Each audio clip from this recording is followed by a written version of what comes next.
Hey guys, who's ready for another On the Road with Penny? I'm here with my friend Rita Louise, and we were in front of a Houston theater here that we're fixing to go see PGS, Personal Guidance System. Intuition is your guide. That's it. Rita is in the movie, and so afterwards there will be some Q&A, and we'll get to have a discussion with Rita and with the director of the film, who's from Australia. Who's ready to go on the road with Penny? I am. We're going to be making the dash with the Empress of Fun. Come on, guys.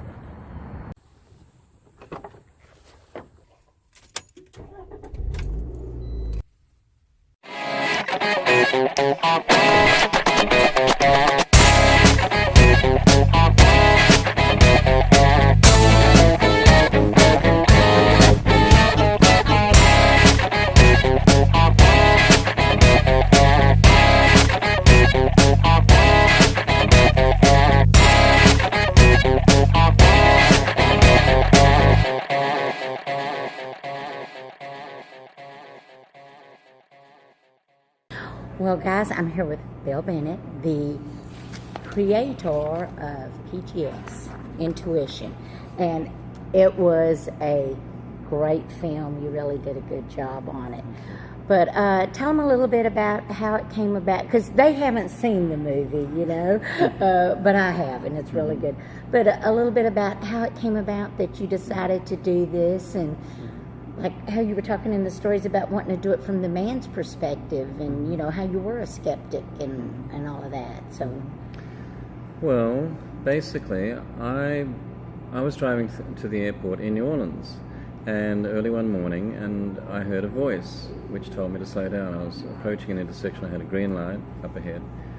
I was actually running late, and I wanted to speed up and not get held up in case the right, the light's green, you got to go. Yeah. But this voice said again, slow down. Anyway, a truck ran a red light on a cross street, went through the intersection, just missed me by inches. Wow. And if I hadn't heard that voice and acted on it, I would have been killed. That prompted me then to start to research and think about, study up on intuition. And one thing led to another, and then I decided that I would make a film about it and try and find out what that voice was, where it came from, and why my life was saved. And that took me around the world. It took me 3 years to film, 2 years to edit. I ended up speaking to experts in the field of science, religion, spirituality, all looking at intuition from those three viewpoints. Right.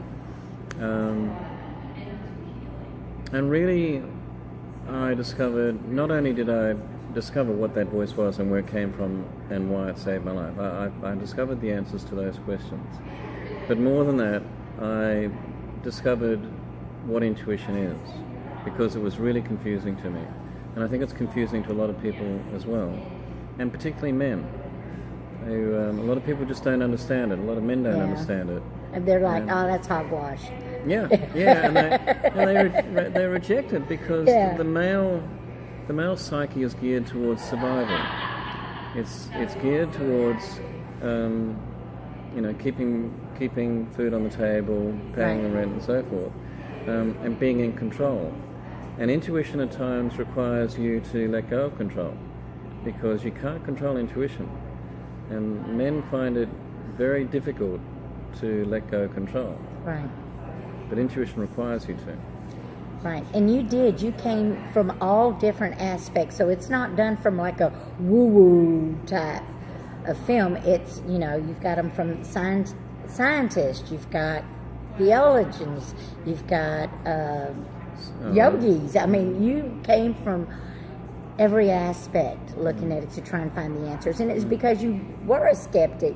You said you weren't religious and you weren't spiritual, and so you were just kind of, but wanted answers. What is this? Yeah, I was curious. Yeah. And I guess over the years, I'm a filmmaker by profession. And so, he's from Australia, by the way, guys, if you're wondering what his accent is. Yeah, it's not British. Don't say it's British, because we like to beat the British at, or the English at cricket. But it, what are we talking about? I was talking about cricket. We've just beaten them in the Ashes, so I'm still sort of, savouring that win. Okay, that's okay.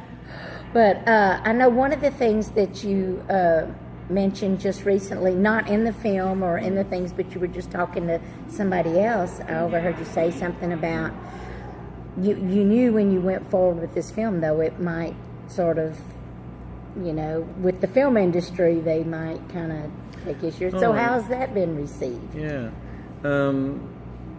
I knew when I decided that I would do the film that if I did the film, I would have to declare myself, because I didn't know where it would lead. All I knew is that I could only do the film. I could only approach the film if I allowed myself to be open to change. And change happened. It didn't happen fast, but it happened over about a 4 or 5 year period. And I knew that I could never go back. I knew that if I undertook the film, I could never go back to who I was. And that's, when you think about it, that's a really big decision. Yeah.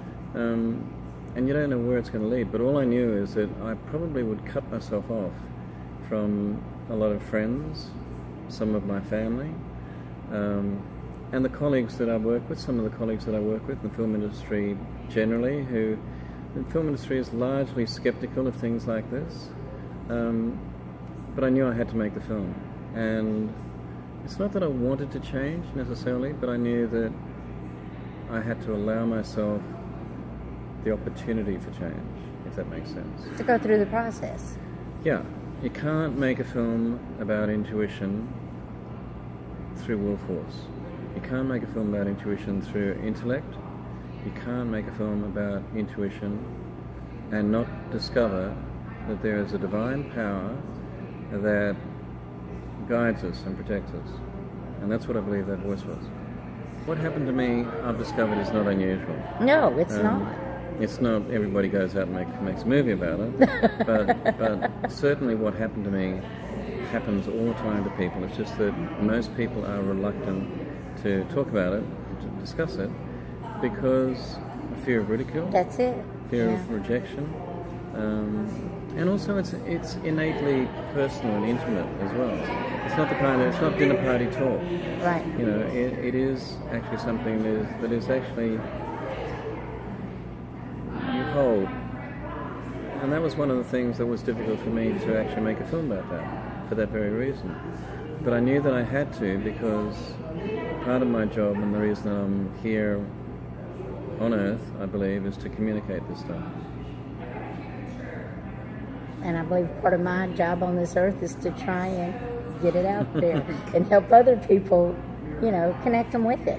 Well, Penny, we're a match made in heaven. We really are. Aren't we? Well, and when I was reading some of your stuff, we actually kind of come from similar backgrounds, because you spent 10 years in news on TV, and I spent 10 years at the newspaper. Oh, really? Okay. And all of these jobs have basically just kind of fell in my lap, because it's things that I put out there, and then they just showed up.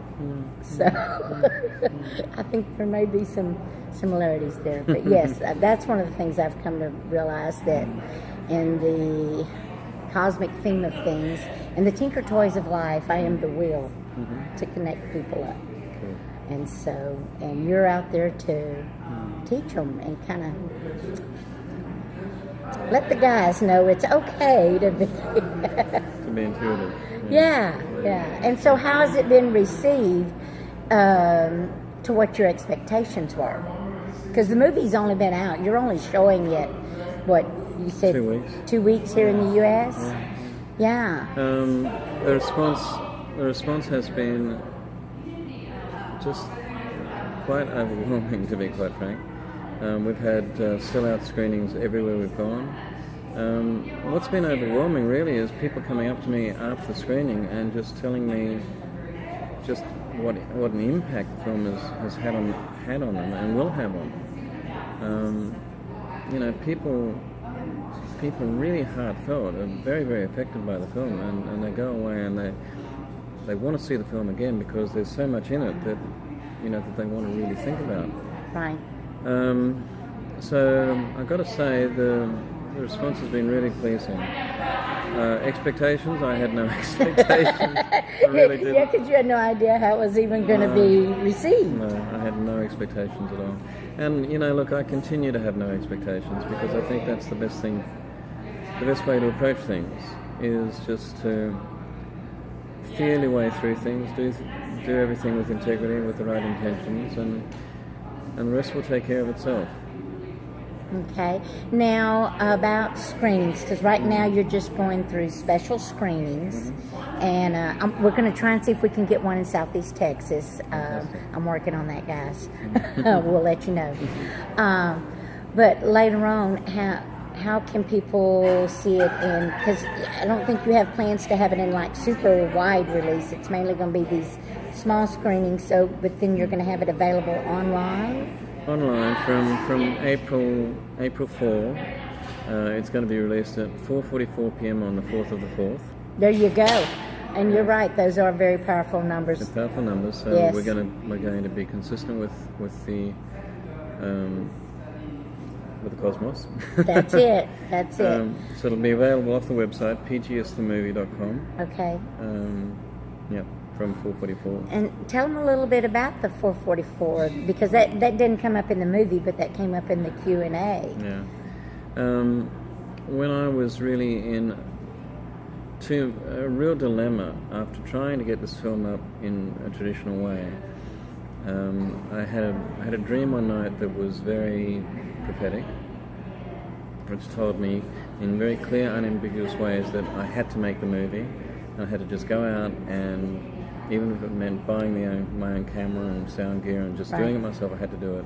But I woke up out of that dream at 4:44 in the morning, and I Googled what does 4:44 mean while I was still lying there in bed. Right. And what I read was essentially this, that what 4:44 meant was that I was surrounded at that moment by my archangels and spirit guides and masters, and that they were encouraging me to move forward with my endeavor, that I would be protected, and that I had to use my inner wisdom and my intuition, but the spirit guides and angels would look after me, and it would lead to great success.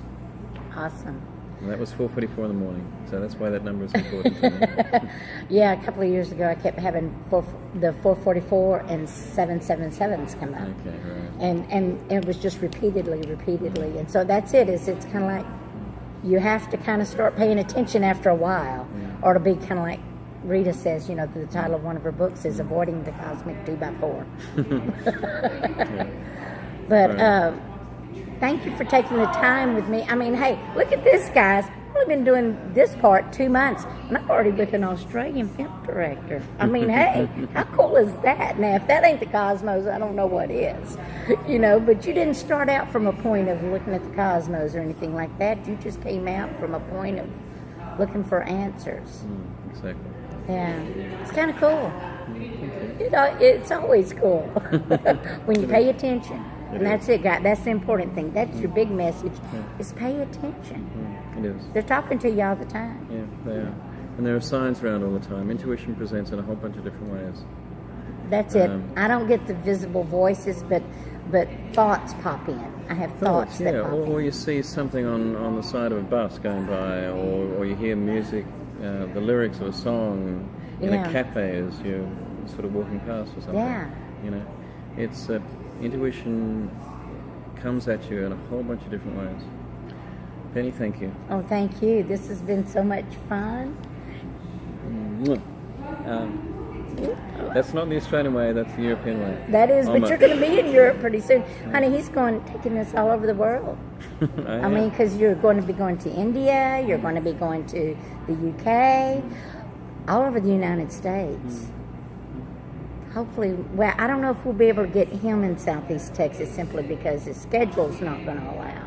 But we're definitely going to try and get the move. It depends on the date, and there's one place in the world that I really want to go to, and that's Marfa. Ooh! I want to go to Marfa. So if you hold a screening in Marfa, I'll come. That's the deal. Okay. That's right, because that is here. I've never been to Marfa. Yeah. that's a good place for On the Road with Penny. We can go and do a screen. We can. That sounds like fun. Go look at the Marfa lights, huh? Absolutely. Sounds like a winner. Thanks. See you later, guys.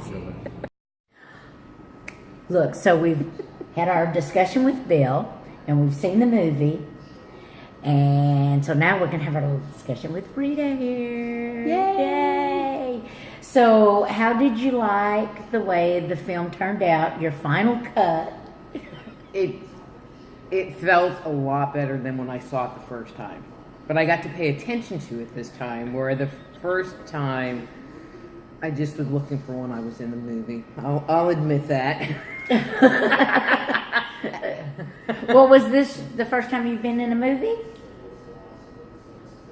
That actually got released that way. I mean, I've been on some TV shows and stuff like that, but not something that was going to be on the big screen with people like James Von Prague and Lee Carroll and Carolyn Mace and Judith Orloff. I mean, and Michael Tamora, my favorite. I mean, yeah, there was some pretty big names in the world. Yes.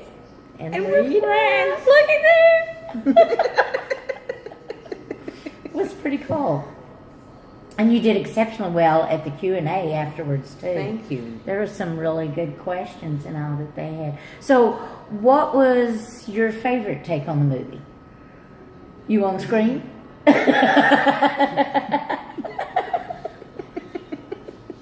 Yeah. She's almost as big a goofball as I am. Well, bigger sometimes. Bigger sometimes. In my own way. Yes.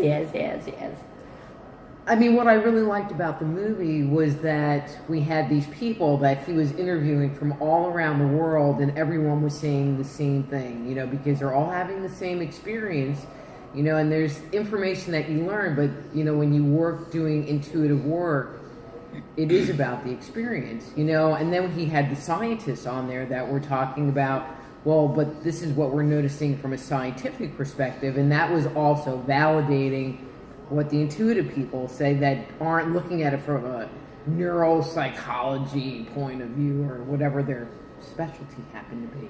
Yeah, that's what I liked, is that he had it from all different angles, was bringing it in and all. And I know he said in the movie that he actually wasn't supposed to be in it until right at the last minute. But I don't think it would have been near as effective if he wasn't in it, because he was telling his story. Right, and it was his journey, and so it wouldn't have been right for him not to be in it. I thought it was very effective for everyone from every perspective. It's not just for the people that are kind of, but this is something for everybody. Maybe the ones that have been just kind of curious, or, just wondered, what is that? He was answering those questions because he was answering them for himself. Well, and I think that was the biggest driving force was, finding out what was all about it. But I think with anything, that is the part that will move you forward. I think if you write a good book, it's not that you're just writing the book, nonfiction, but that you're answering your own questions. Well, what about this? Well, what about this? Well, what about this? And compiling that together and then sharing your answers, your results with people. Yeah, and it really was a very well done documentary. It was interesting the way it was done. Kept me entertained. But I think it will appeal to even those that don't come from like the metaphysical world or whatever. Just because he said he wanted to do it for the male perspective, because there's a lot of guys that really just don't deal with that. Well, they're not taught to. It's not that they can't. It's just that, people, in the Western world, I have to quantify that. People in the Western world aren't taught to trust their intuition, to even think about it. And they think that it's just this taboo thing, that... and very happenstance that they don't have any control over listening to it or receiving it or utilizing it. It's just weird. Yeah. But you did a good job. Thank you. and the Q&A. You did a great job in that too. And I advise everybody, if you don't get to manage to get to one of the private, not private screenings, but the special screenings that they're having in different cities and all that, if you don't get to make it to that, well then do look for it to be open on April 4 Yeah. at 4:44. Yeah. But if you're in Northeast Texas or Northwest, I have to think about that. Oh yeah, is he doing Louisiana, that Australia time? Or yeah, we didn't ask him which time zone, because he might be don't know. doing it in Australia, which means it'll be here like the next day. It'll be the 5th before we get it. But if people are in, it's coming to Shreveport, Louisiana, April 24th. Okay. And so, how would they get tickets for that? Would it still be on the Gather? Correct. But Okay. I don't have the little number. But yeah, it's on the Gather page. Okay. So you can find Dr. Rita Louise. Yeah, friend me on Facebook, Dr. Rita Louise. Or Yeah. like me. Yes, and then I'm sure you will have like an event posted or whatever about it, because you're the one hosting it, aren't you? I'm the one hosting it. Okay, and then we will see you guys later, because we're gonna go see what we can get into, because we're mischievous like that. You never know what we're going to get into when you're on the road with Penny, because you know I'm the Fempress of Fun, and we are out making the dash. Later, guys. Bye.